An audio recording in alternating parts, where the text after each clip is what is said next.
उत्तर प्रदेश में बीजेपी का चुनाव सिर्फ कागजों पर होता है, असली लड़ाई बंद कमरों में लड़ी जाती है। पंचायत से लेकर 2027 तक की बिसात बीत चुकी है, लेकिन सवाल ये नहीं है कि अध्यक्ष कौन बनेगा। सवाल यह है कि संगठन की कमान योगी के हाथ रहेगी या दिल्ली से रिमोट चलेगा।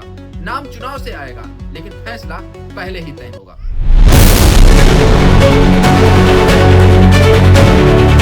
नमस्कार दोस्तों, देवकांत नाम है हमारा और आप देखना शुरू कर दिए हमारा चैनल।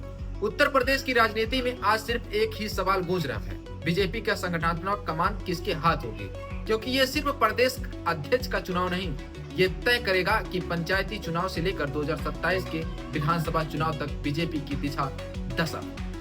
शनिवार को नामांकन हुआ, लेकिन नाम तय करने के लिए लखनऊ से लेकर दिल्ली तक दिन रात बैठकों की दौड़ चल रही है। मुख्यमंत्री, मंत्री और संगठन के शीर्ष नेता सब एक ही मुद्दे पर चर्चा करते हुए दिख रहे हैं कि मुहर किसके नाम पर लगेगी। यहाँ एक अहम तथ्य को समझिए, बीजेपी के राष्ट्रीय अध्यक्ष जेपी नड्डा का कार्यकाल 1 साल पहले पूरा हो चुका है, लेकिन चुनाव अभी तक नहीं हुआ। क्यों? क्योंकि बीजेपी में चुनाव प्रक्रिया भर है, निर्णय पहले हो जाता है। इसी सच्चाई को खुद गृह मंत्री अमित शाह ने संसद भवन में कह चुके हैं। अखिलेश यादव को जवाब देते हुए उन्होंने कहा था कि आपको कुछ लोगों में चुनना होता है, हमें करोड़ों लोगों में से चुनना होता है, इसलिए समय लगता है।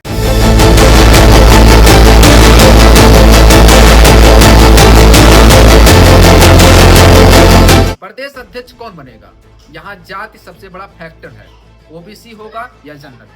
क्योंकि पंचायत चुनाव भी सामने आ रही है और उसके साथ साथ विधानसभा चुनाव भी 2027 में है।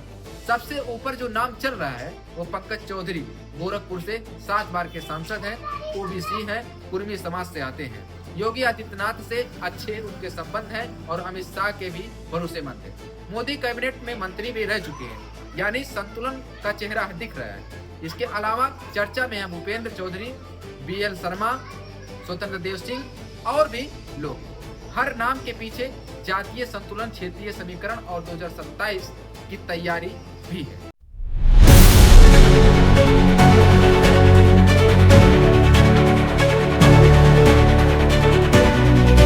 अब असली सवाल यह है कि क्या अमित शाह का चलेगा या योगी आदित्यनाथ का। अगर शाह का चला तो क्या योगी के नेतृत्व में विधानसभा चुनाव लड़ा जाएगा, और अगर योगी का चला तो फिर साफ है यूपी की पूरी राजनीति का कमान योगी के हाथ में। इस पूरे घटनाक्रम का सिर्फ बीजेपी नहीं, पूरा विपक्ष नजर गड़ाए बैठा हुआ है, क्योंकि ये सिर्फ प्रदेश अध्यक्ष का फैसला नहीं, यूपी की सत्ता का भविष्य तय करने वाला मोड़ है। फैसला जल्द आएगा, लेकिन उसका असर 2027 तक दिखेगा।